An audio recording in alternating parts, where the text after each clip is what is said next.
You know what I realized last Saturday? I realized something last Saturday when I was on my way back home. That I didn't talk to you on last Sabbath. And we didn't talk last Sabbath. That's what I realized. I'm like, I saw her, but I didn't really talk to her. Well, that when we were leaving out, there was that new, the lady that her daughter just got back from Jamaica, and I didn't want to butt in. All right. All right, so what we're going to continue tonight, we're going to continue our study in the book of Mark. And I know last week we were supposed to do, can you just get one and pass the other ones to Bill? Did you get rid of yours, 37? I picked one up. Oh, great, great. That was the one we were supposed to do last week. Okay. And we are in Mark chapter 10, verse 32 to 45. We're going to read that passage, and then uncover a little bit what was happening in there, okay? And then we will discuss a couple questions that we have in our study guide. Okay, are you all there? Mark chapter, let me just get my Bible too. For some reason, even though I have my Bible on the computer and on my phone, I feel that I'm not reading the Bible. Does that happen to you? It feels good. It feels good when you... Is that yours or mine? I got it. It kind of hits different when I got it on my hands. All right, let's go to Mark chapter 10. Mark chapter 10.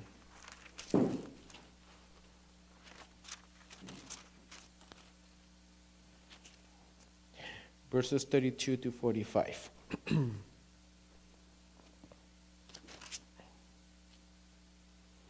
Okay, here we go. 32. Now they were on the road going up to Jerusalem, and Jesus was going before them, and they were amazed. And as they followed, they were afraid. Then he took the 12 aside again and began to tell them the things that will happen to him. Behold, we are going up to Jerusalem, and the Son of Man will be betrayed to the chief priests and to the scribes, and they will condemn him to death and deliver him to the Gentiles. And they will mock him and scourge him and spit on him and kill him. And the third day he will rise again. All right, can someone continue? 35.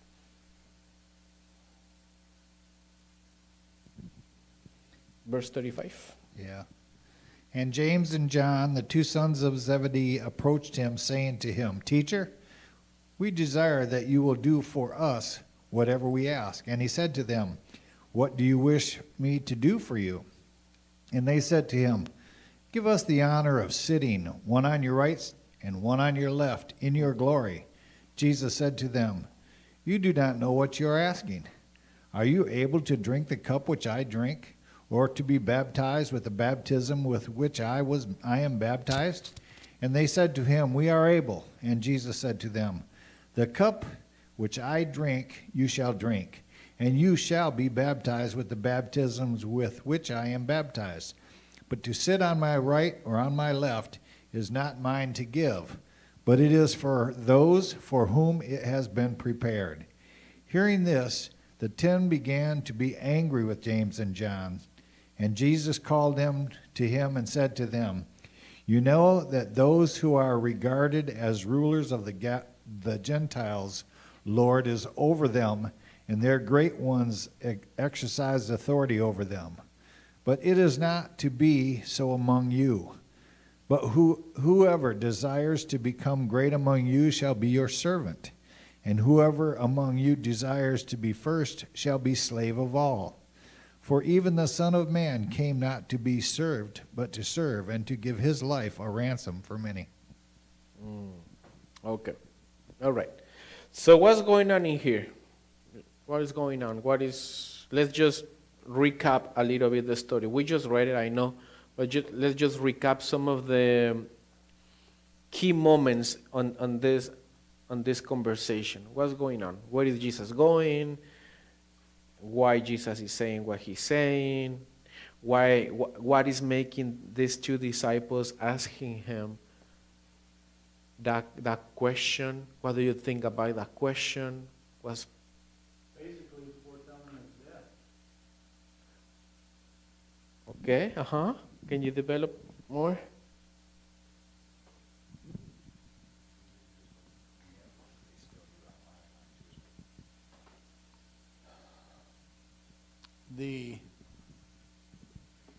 The message that Jesus has given them is telling them that he is going to be humiliated, spat upon, whipped, beaten, and killed. Mm-hmm.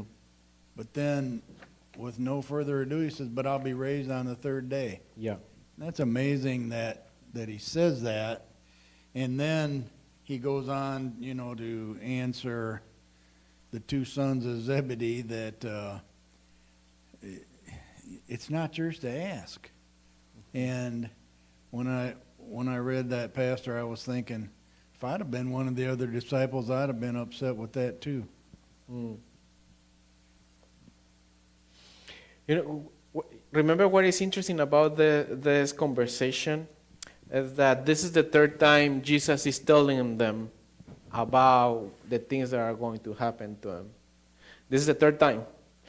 Every time that he's talking to them about his messianic purpose, every time he adds something more to the conversation. The second time that he told them about the situation in Jerusalem, he added the information that he is going to be betrayed, right?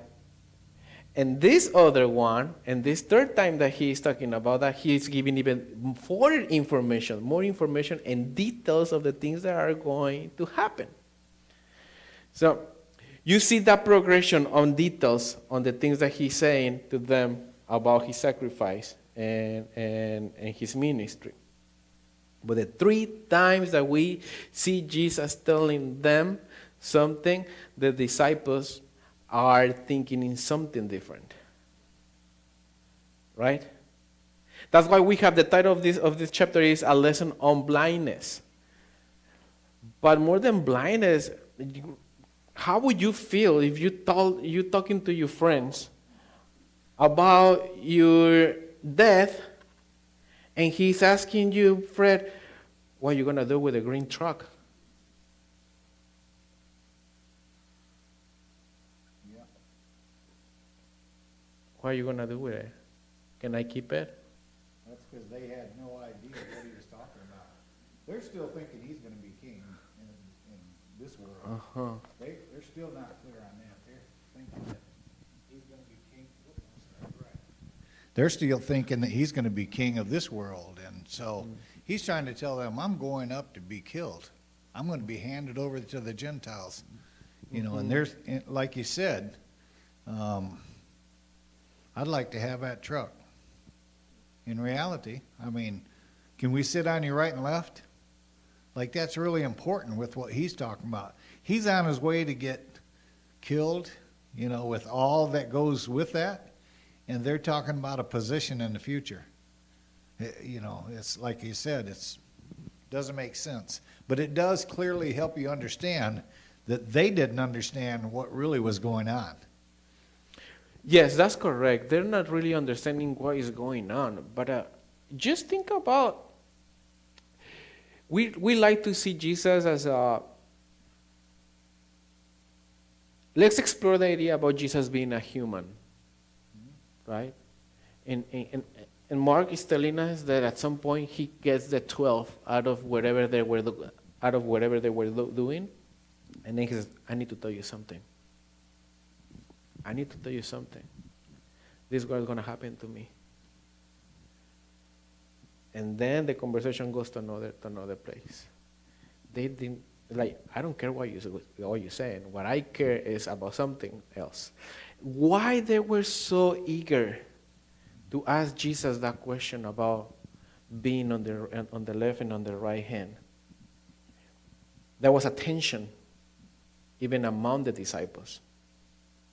If they were so eager to have that position of leadership and recognition among the 12, there was already tension among them. Just imagine the dynamics between Jesus and his disciples, and like Jesus trying to, these guys, they don't get it. But between the disciples, they're already fighting against each other. There's jealousy, there's pride, there's tension. Where is this tension coming from? Well, if there wasn't before, there certainly would be after them asking for the top position in the future. If it was before, it was going to be now. But yeah, there was some tension because if we remember the transfiguration, we remember also when Jesus asked, "Who do you think I am?" Right? And there was a particular guy who recognized Jesus as the Messiah, remember? And Jesus praised him, saying like, yes, that's right. There was already some jealousy going on about Peter, the new guy. And now Jesus is kind of like liking him even more than the other two.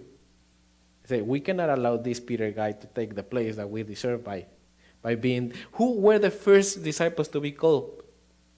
Remember? These two. The brothers were one of the first disciples that Jesus called. And they said, no.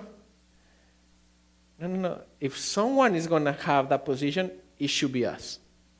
Now, George and I mentioned something really interesting, that even though that question is so selfish, is full of pride, at least it tells us something. It tells us that they have trust and they believe in Jesus' identity as the future king. That at least they believe in that, right? They have their entire faith on him that he's going to become a king. Well, at least they have that. On the other hand, they yet don't understand the implications of becoming the Messianic king. They still don't get all the implications and everything that conveys it to be the Messiah, right? Because they're still thinking about the early king. What other things you see interesting on the text that you see? Hey, what about this thing? What else do you see interesting on the text before we go to the questions? What else you see interesting?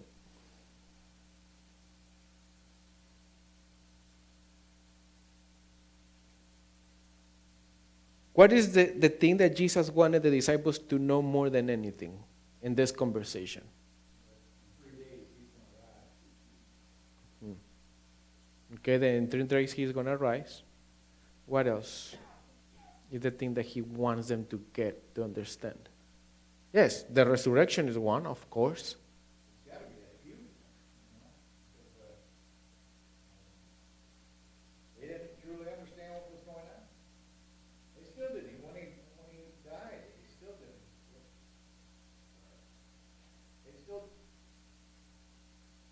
Even when he died, they did not understand the idea that he was going to rise again in 3 days. And you can tell that by the response. They were praying together, but when the news came back that Jesus came out of the grave, they were all shocked, until they saw him. Okay. Now that you're saying that, remember what happened when Jesus died and he resurrected? They were not expecting that. No. They were not expecting Jesus to be alive.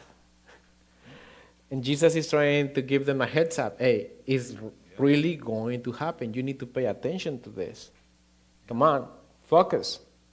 Let's redirect our thoughts. It was more like an encouraging moment or conversation that he was trying to have with them.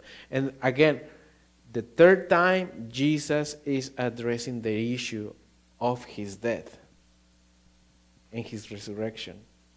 Because he knew the deception, and how the feelings that they are going to have after the crucifixion. Well, you can see that in the sequence of the scriptures, because it was early on where he said, and after 3 days he will rise again. And then after that, James and John decided to ask for a position. It was like it just went right over their head, you know. Yeah. No. These guys. All right, let's go to question number 2. What do you think the disciples received this shocking reminder of Jesus' sacrifice? Well, we were discussing about why, right? Because the things that were supposed to happen, and then how things will develop after his death, right? They're going to be persecuted. They were looking for more disciples. That happened with Peter, right? Oh, you are one of them. And what did Peter end up doing? Denying, right? Denying that, no, I'm not one of them. I don't even know this guy. And then, no, that's not true. You even talk like him. And what the scripture says about when they said that? He started cursing. He started cursing. No, I don't talk like them. Let me show you. Interesting is that the guy that they were having jealousy towards is the guy that denied Jesus. Wow. What does that say to you if we transfer this experience to church? You have seen this many times when people are like, there's some tension between some members and other members, more like because jealousy. Some people are more territorial of their ministries, right? And they don't want to be told what to do, and they always want to keep that position, and they don't let other people to participate. And then when they see a potential leader coming in that could probably take over the office, what can we learn in that from this text about the disciples who have some jealousy towards Peter, and at the end, Peter is the one that denied Jesus? What does that say to you?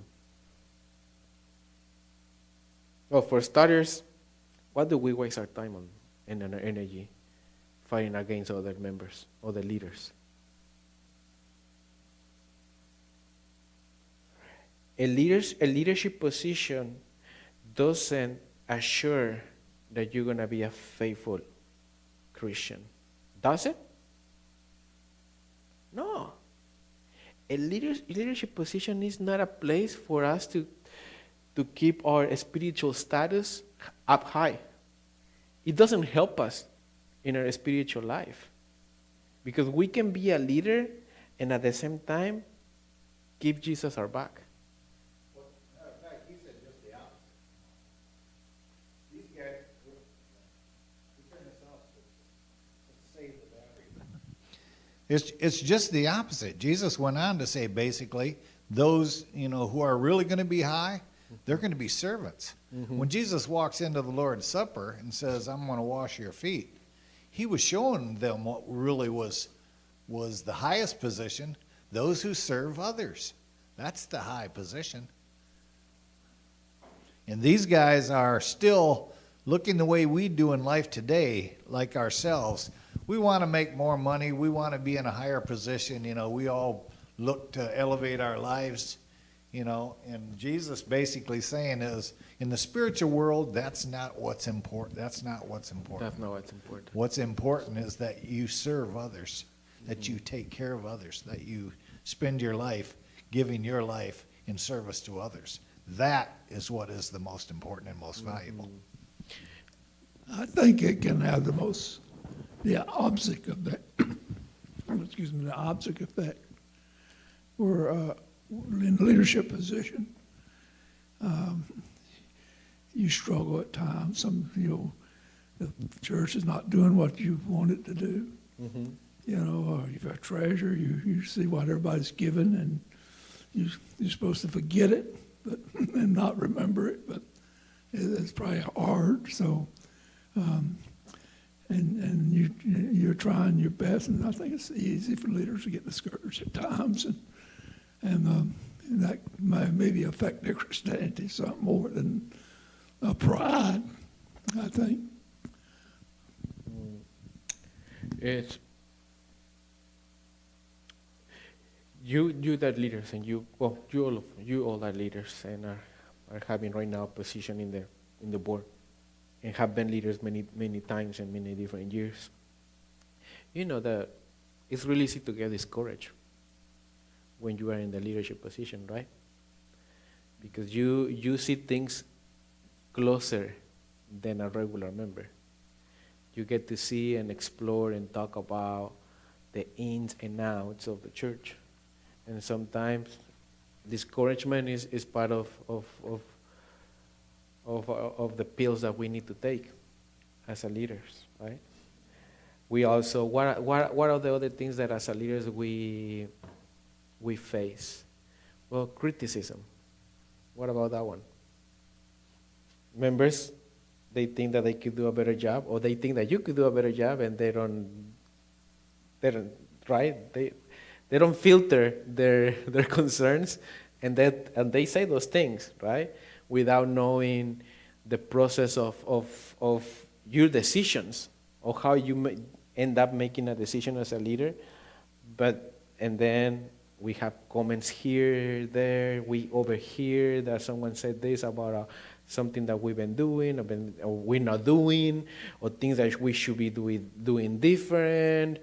And that also is a little, it discourages leaders, right? That I'm serving, I'm trying to do my best, and still, this is what I get, right?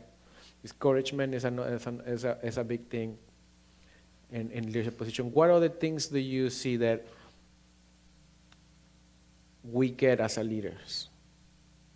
Well, jealousy, we talk a little bit about jealousy. Some people think that I can do that job better than him. And then when you are doing your ministry, some other people think that you're not doing the best. Being a leader is not easy. It's not easy because you need kind of like learn how to take it and let it go and let it out and not make things personal. Hard to do, right? Because we're humans. Yeah. And we have temper, right? We have emotions. We have our very own way to deal with situations like that. And it's hard. So why am I saying this?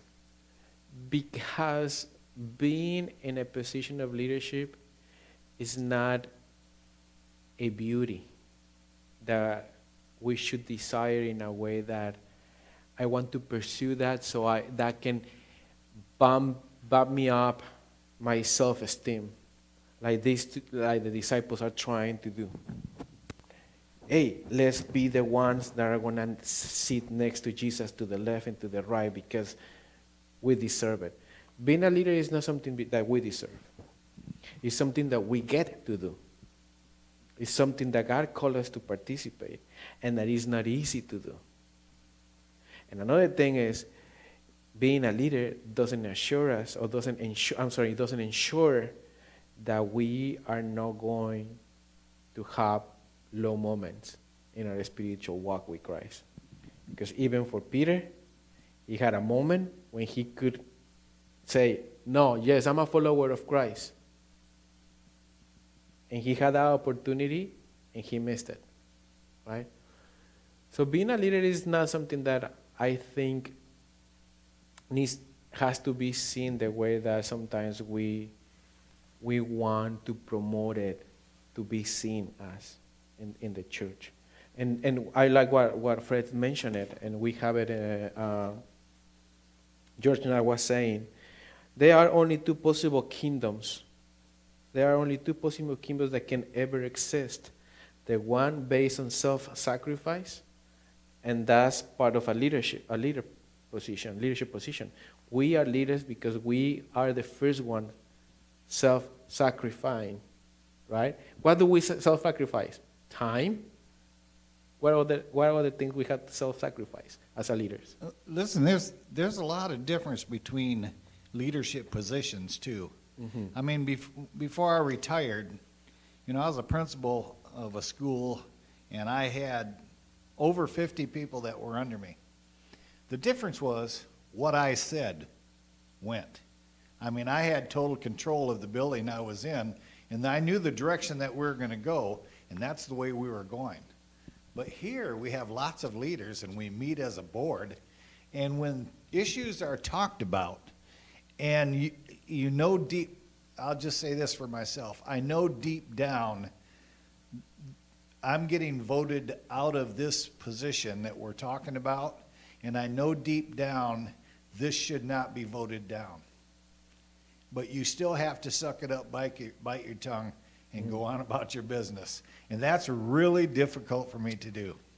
When we talked about renting our church out, it was very, very difficult for me to swallow because in doing the research, Mrs. White gave us direction that we should lead our shirts out. Rent our church out.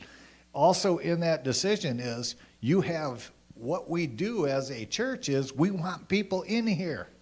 No matter how you get them in, we want them in here. And to say no to guests who could be in here on a weekly basis, grabbing up materials and being shoulder to shoulder with us and, all of those things, it was really hard for me to swallow the vote saying, let's not let anybody come in here. I mean, that really is how it went.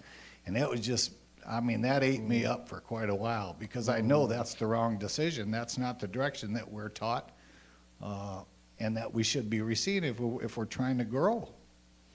And so being in a position where you're just a leader and you don't have total say, you got to eat some crow every now and then. And, when we walked out of that meeting, it really bothered me. But, the vote was the vote, and you support it no matter what you do because that's the way this leadership operates, It's not easy when situations like those happen, right? Not easy. But yet, we all been called to serve under the same purpose, right? And find ways to make it happen.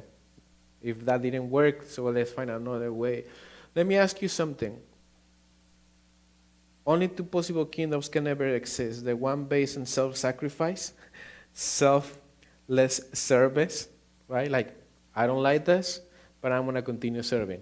I'm going to continue supporting because this is how we operate in the church, right? I don't agree. I don't think it's the best, but I'm going to continue supporting it and doing what I need to do in order to make the ministry happen. That takes a lot, right, for us. We need to swallow pride. Tremendous amount. We need to pray a lot. I came very close to leaving. At the time, Foley was opening, and I live in Foley. Yeah. It was very difficult because I just felt we were heading in the wrong direction here. What did James and John ask Jesus? Remember? And what do we learn from this request about self-centeredness? Let's have the top positions. Let us have the top positions. Let us be on your right and left because that's where we want to be. We know that's the best position, And Jesus is basically saying that's not the question you should be asking. You should be asking how you can serve. Talk about asking the wrong questions, right? Yeah. What? It is not about, it is about not asking at all or asking the wrong questions. Yeah. That's the two things that we always do bad, right? Or not asking at all or asking the wrong questions. How did Jesus try to consolidate the entire discussion about the self-centeredness, about the tension between the disciples, between the two brothers, and with Peter, and also with the rest of the 12, the 9? How did Jesus solve that situation? Or how, and again, how did he again brought back again the conversation that he started? How did he bring that conversation back? Because this is the thing. The disciples are thinking about positions. The disciples are thinking about how can we get the best of the best, right? And they're thinking about themselves. So Jesus is coming from, hey, I'm going to die. This is going to happen to me. They're even going to spit on me and this and that. I'm gonna rise on the third day. And then they got angry because Jesus didn't grant what they requested. And how did Jesus answer to them? And then did you see in the last verses how Jesus, so assertive, brings back the conversation? Because he's trying to teach them something really important at the end. Let's look at the last verses. 43. But it is not to be so among you, but whoever desires to become a great among you shall be your servant. He's addressing the issue about we want to be the first ones. And whoever among you desires to be the first shall be a slave of all. For even now, look how he brings back the conversation. For even the Son of Man came not to be served, but To serve. To serve, and what? To give his life a ransom for many. See how he bring it back again to the crucifixion? One way to look at that, I mean, because he used it differently, but it's the same word in Greek. Slave and servant are the same words. And sometimes when we, in our dialect, we look at when the word slave is used, it has a negative effect. Mm-hmm. And when you say servant, it's more like a service for others, so it has more of a positive effect. And basically what he's saying is, to look at yourself and want to have a position of high authority, if you really want that, you need to look in the opposite direction. You need to be looking at how you can serve other people rather than how you can be served. Mm-hmm. Among the 12, who is the one that has the highest position? I don't think anybody had the highest right? position. But like you said, Jesus was leaning with Peter at the time, mm-hmm. As being a stud. That's what they took, right? That's where they were afraid of. Oh, this Peter is going to be leading us. Mm-hmm. We don't want that. Okay, that's among the 12. And among the entire group, including Jesus, who is the one that really has authority? Jesus. Right? Among the 12, the 13, Jesus and the 12. So Jesus is the one that really has authority over them. And now Jesus is saying, even me, I'm coming here not to be served, but to serve you in the context of being slaves. And even to the point that I'm going to be dying for many. How do we often see that taking place in a church? Or how can we contextualize the idea of being slaves to other people, service to other people, even to the point that we self-sacrifice? Because at the end, if we want to follow Jesus, we need to be the last ones, right? In the line. And when we are in the last place of the line, we are there to see how can we serve people. That takes your mind outside of the mentality, how can I make it to the top? No, because you're being occupied by serving, by finding ways to serve other people, to be the slave of other people. How can we contextualize the idea of slavery in the church? Serving others to the point of self-sacrifice. Fred was talking a little bit about it when he was sharing with us. Something has to die, right? When we are serving. So what are the things that needs to die? Ourselves. How do we die ourselves? By submitting to Jesus. Submitting to Jesus. What else? humbling ourselves, right? Humbling when it's hard to do it. Humbling when I cannot do it.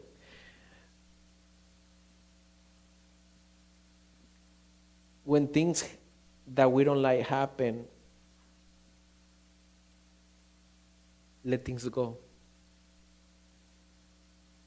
Probably de-escalating things, right? Instead of escalating. When things are getting out of control, one practical way of dying ourselves in that moment is to help in de-escalating the situation. Again, those things are hard to do. Really hard to do sometimes. Are hard to do. But if God calls us to be leaders and to lead His church, those are the things that we need to put ourselves more in context. De-escalating, swallow our pride, find ways to reconcile. Because again, this is the way that Jesus is trying to reconcile His disciples. You know what? Stop looking at the others as are your enemies. They're not your enemies. As a matter of fact, you are the slave. Go and serve them. See how He's fixing the situation? It's not like, oh no, we all friends and family, let's love each other. He's like, nope. They're not your enemies. You are a slave to them. Serve them. That's how you're going to be the first one. But I guess, and I believe that when we do that, our mindset, our heart is not going to be occupied in how can I make it to the first line. When our heart is occupied in how can I serve better, how can I do this better, how can I die myself as I serve. So then, our pride, our ego, our self-esteem towards being wanted to be the first one are going to disappear, or at least are not going to be too present. It's not going to be the priority in our lives. Number 8, talk about the contrast between human selfish ambitions and Jesus' selfless heart.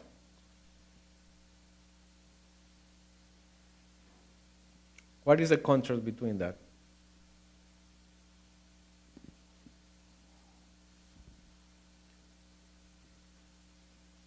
That's actually what we've been talking about. I mean, the disciples wanting to be in high position, and Jesus basically saying, you're going in the wrong direction. And basically when they had the Lord's Supper, Jesus comes out and said, I'm going to wash your feet. Now, just think about that for a minute. I mean, think about, I know it's difficult now with the president we have, but we've always used him as an example. Can you imagine all of us right here having supper with the president, and the president, the first thing he says is, I want to wash your feet. I want to serve you. The leader of the world, basically the leader of our world, comes and says, I want to wash your feet. You know, in those days, washing their feet was an actual thing that they did all the time because they wore sandals. We know that, but I mean, that's a service that he was providing. And those guys had, you know, they're talking about elevating themselves in positions and then arguing about it. And Jesus is saying, let me wash your feet.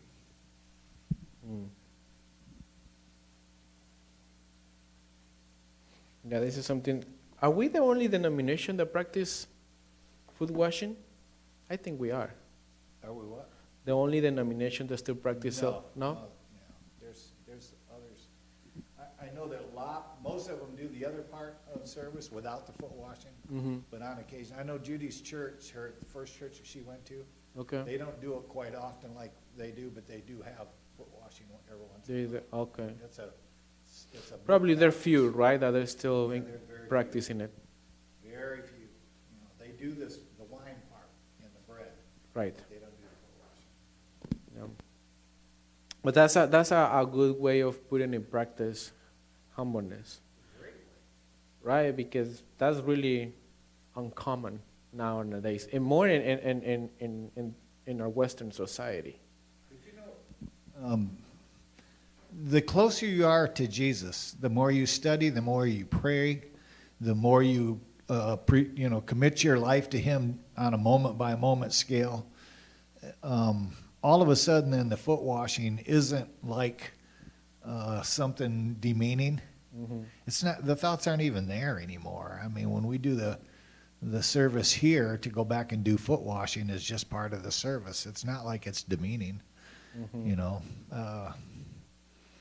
to me. I mean, but I think for a lot of people that come in, and- Yeah, first and they're timers, that not- would be a yes, lot. Yeah, it's shocking. It is. big is hard to swallow. Yep. Yeah, it is shocking. And I think what they experience is similar at some level of what the disciples were experiencing, seeing Jesus washing their feet. Yeah, because he was not supposed to do that. But again, you see how Jesus always put himself in the back of the line, serving others. Fred, Skip, would you mind to read the last portion of the lesson, the LNGY code? Oh, this is a great verse. I think it's Desire of Ages, page 25. It's my favorite of all. This paragraph. It says, Christ was treated as we deserve, that we may be treated as he deserves.